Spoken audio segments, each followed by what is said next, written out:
He's the Syracuse basketball coach, and a big win last night, Jim Boeheim, as they beat Duke at the buzzer in probably a brilliantly designed play by Coach Boeheim as they have the game-winning three off the glass. Although Charles Barkley said it was luck. Here's Coach Boeheim. Coach, how are you this morning? Well, there's no doubt about it. When bank shots go in from the three-point line, it's a little lucky. There's absolutely dead true. The good part of it was we did get the ball to the right guy, and he went down, pushed it down. He'd made a three at the buzzer to tie the NC State game, and it was a really hard shot from the corner.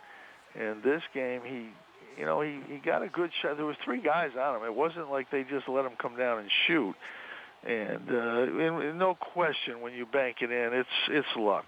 So the first part was skill, good planning, get the ball to our best player, get it down the court, and then we got lucky. It went in. But also, you don't call a timeout there, No. and which I loved. I loved that, okay, I got the ball, the best player on my team has the ball, make something happen, as opposed to letting Duke set their defense. Did you come close to calling a timeout? No chance. Not with less than 10 seconds. Okay. With 20 maybe, and that's what I did at Georgia Tech, and now that with the results, you'd always want to change. We got a block call, the first one of the game, and if I'd have let it go, I think we would have. Well, I know we would have gotten a good shot. Maybe we wouldn't have made it, but we would have gotten a good shot. But with 20 seconds left, sometimes you want to set something up. But I wish I didn't. We didn't take time out against NC State. We pushed it down and made a play.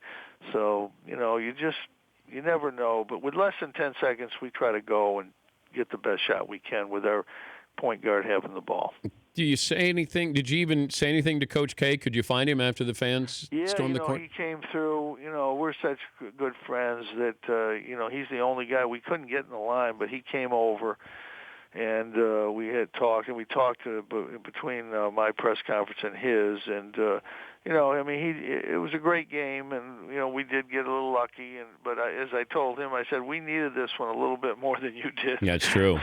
He agreed with that. There's no question. But they've got a tremendous team. They're starting to round into shape. They had so many changes this year. They're still not to where they could be, but I think they're getting closer. This came up yesterday to give you an idea how slow the day was. You against Coach K right now, one-on-one. Well, he's had major surgeries this year. It'd be no contest. Okay. He had both hips and both knees. Come on. Okay.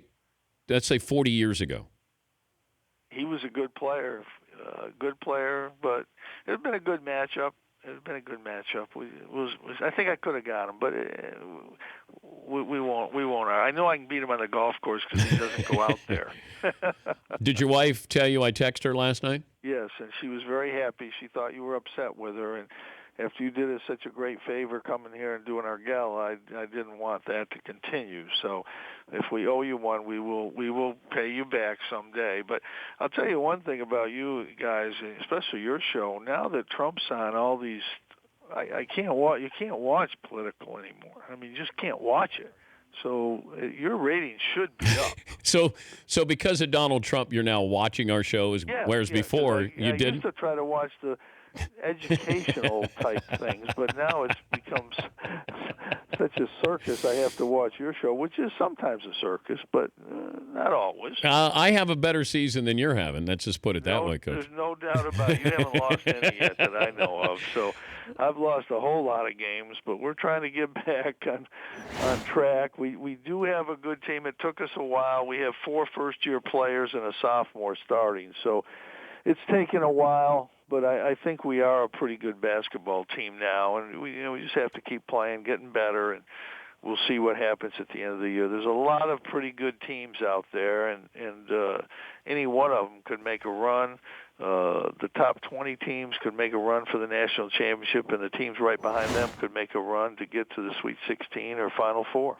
He's Jim Boeheim, Syracuse head coach, improved to 17-12 with the win last night over Duke. How do you deal with hecklers?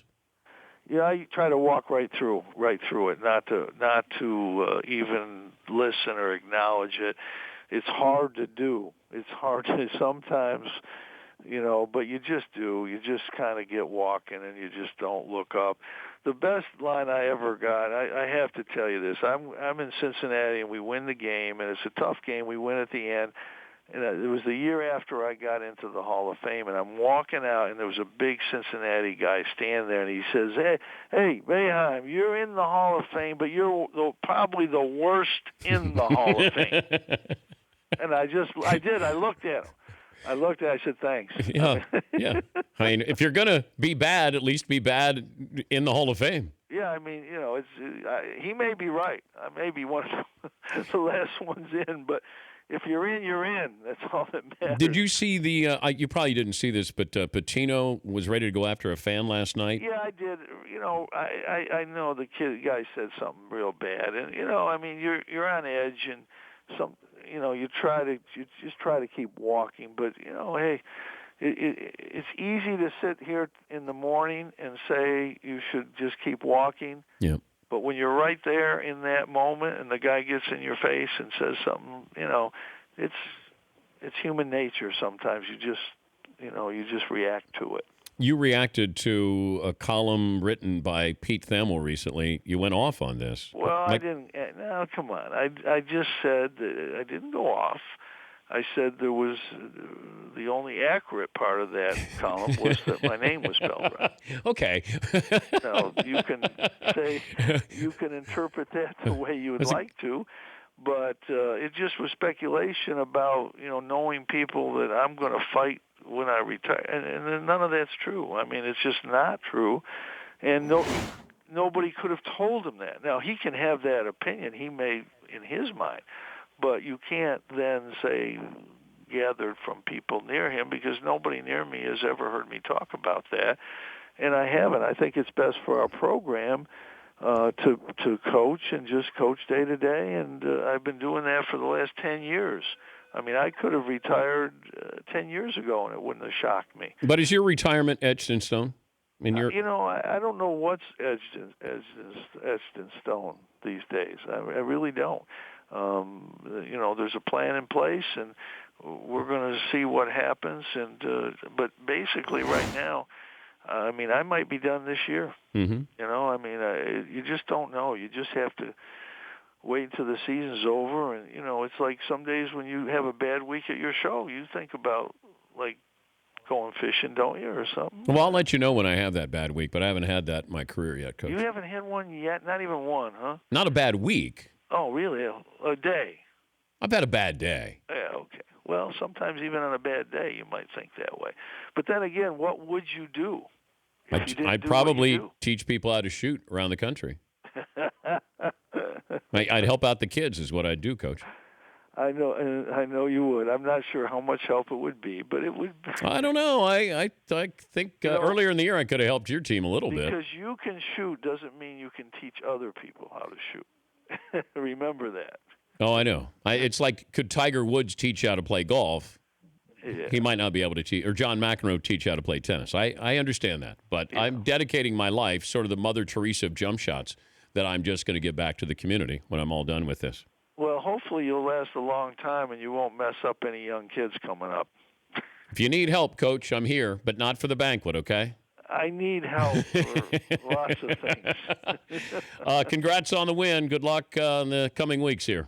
Thanks, Dan. All right, that's Jim Boeheim.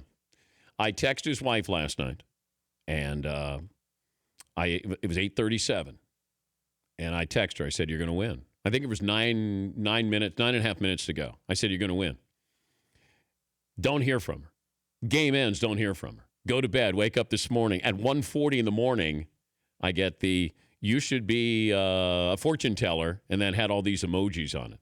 Then that was it. And then Fritzy goes, "Boeheim's in for 11:35 today." I said, "What's a good thing I sent a text to her saying you're going to win this game." Maybe we don't get it.